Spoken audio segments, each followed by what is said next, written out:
Hello, ladies and gentlemen. My name is Evan. Today I will be discussing mental health in emergency services. One of the leading causes of death for first responders is suicide. Now, let's just pause on it for a moment. Not them rushing into danger, not them living a normal life. It's suicide. It's one of the leading causes of death. Now, most of us sit here and picture firefighters, paramedics, police officers all rushing in to save the day. But we do not get to see that mental toll that affects them in their daily lives. Today, I will be describing what mental health is, why it matters, and how it affects us.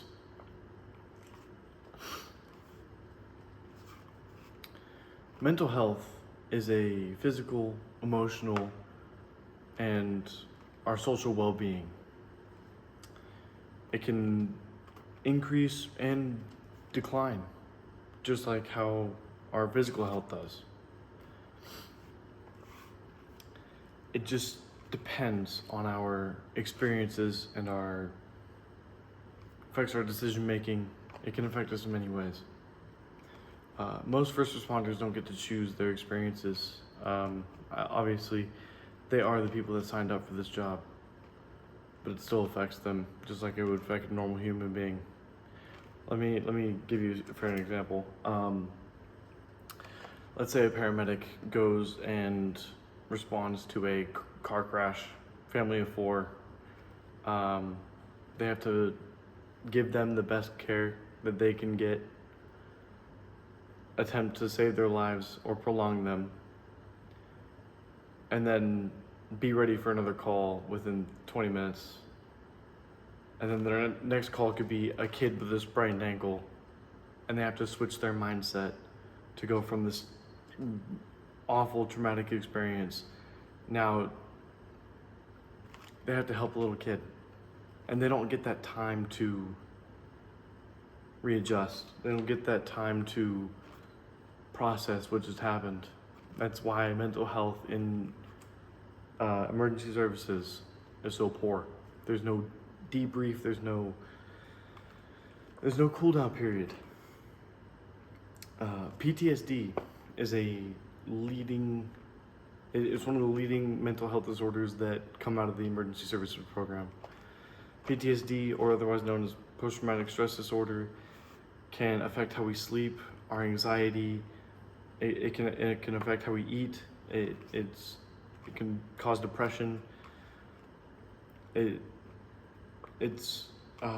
said National Institutes of Health said that 10% of all first responders will have PTSD at some point, compared to 1 or 3.5% of the normal population. However, mental health programs have been introduced into these emergency services programs.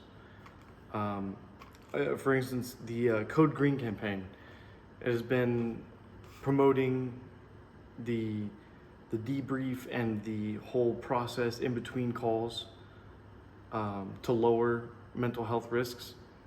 As well as the class that I participated in myself, CISM. It's a fantastic course. It teaches you how to control that stress. It's critical incident stress management. It's a fantastic course. It teaches you what the best way to go about stress and management of that stress. According to SAM HSA, 30% of all first responders will have some sort of mental health disorder. Not just PTSD, but that includes like depression, anxiety, compared to only 20% of the general population. So what we talked about today was mental health in emergency services programs, how it affects them, what has been done to change that, and what exactly mental health is. you know, our first responders, they answer our calls for help. So let's make sure we are there to answer their calls. Thank you.